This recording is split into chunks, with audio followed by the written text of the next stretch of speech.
ព្រះយេស៊ូវគង់នៅក្នុងទូករបស់អ្នកដែរឬទេសំណួរនេះបានបកស្រាយនៅក្នុងយូហានចំពុក6ខ16ដល់21នេះជាព្រឹត្តិការណ៍ដែលបានកើតឡើងជាង 2000 ឆ្នាំមុនមកម្ល៉េះប៉ុន្តែវាជាប់ទាក់ទងទៅនឹងជីវិតរស់នៅរបស់យើងនៅពេលនេះពេលនោះប្រលប់ឡើងពួកសិស្សក៏បានអុំទូកទៅកណ្ដាលសមុទ្រដោយមើលមិនឃើញកោះត្រយអ្វីនោះឡើយស្រាប់តែសមុទ្រក៏មានរលកបក់ដោយខ្យល់ជាខ្លាំងកាលគេកំពុងតែចែកទូកបានប្រហែលជា5ទៅ6គីឡូម៉ែត្រហើយពួកគេអស់សមត្ថភាពនេះគឺជាអ្វីដែលយើងជួបនៅក្នុងពេលសប្តាហ៍ថ្ងៃនេះ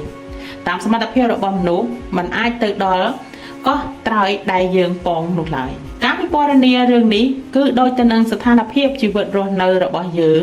ផងដែរពួកយើងភាគច្រើនទទួលស្គាល់ថាយើងត្រូវឡោមព័ទ្ធទៅដោយបញ្ហាគ្រប់យ៉ាងដូចជាបញ្ហាទំនាក់ទំនងបញ្ហានៅក្នុងក្រុមគ្រួសារបញ្ហាផ្នែកការសិក្សាបញ្ហាការងារបញ្ហាថវិកានិងបញ្ហាសុខភាពនិងមានបញ្ហាផ្សេងៗជាច្រើនទៀតបញ្ហារបស់យើងគឺប្រៀបបីដូចជាសមុទ្រដែលកំពុងតែកក្រើកឡើងយ៉ាងខ្លាំងនេះដែរប្រសិនបើការនេះគឺជារឿងចុងបញ្ចប់របស់ពួកសិស្សរបស់ទ្រង់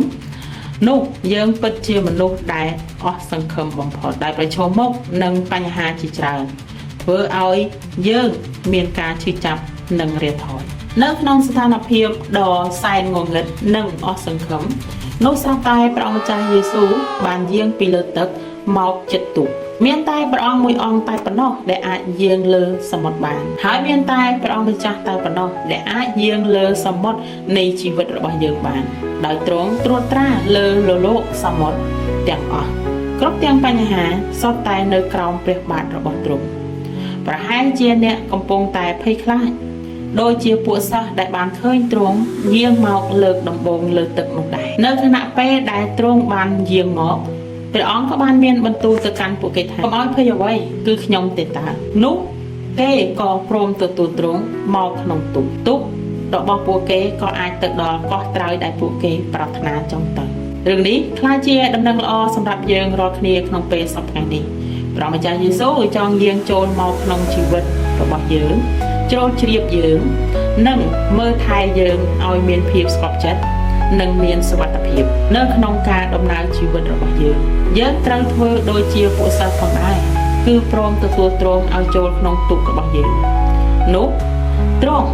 នឹងក្លាយជាជីវិតរបស់យើងនៅពេលដែលយើងកាន់តែព្យាយាមបញ្ហាក៏កាន់តែមកបក់បោកយើងដូចជារលកសមុទ្រផងដែរនោះព្រះអង្គម្ចាស់យេស៊ូវទ្រង់គង់នៅចិត្តអ្នករងចាំអ្នកទទួលយកទ្រង់ចូលទៅក្នុងទូករបស់យើងអាចទទួលយកព្រះអង្គម្ចាស់យេស៊ូវឥឡូវនេះបានដោយគ្រាន់តែបើកចិត្តនិងអធិដ្ឋាន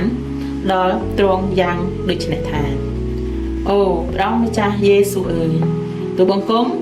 ត្រូវការព្រះអង្គអរគុណដល់ព្រះអង្គដែលបានបន្ទាបអង្គទ្រង់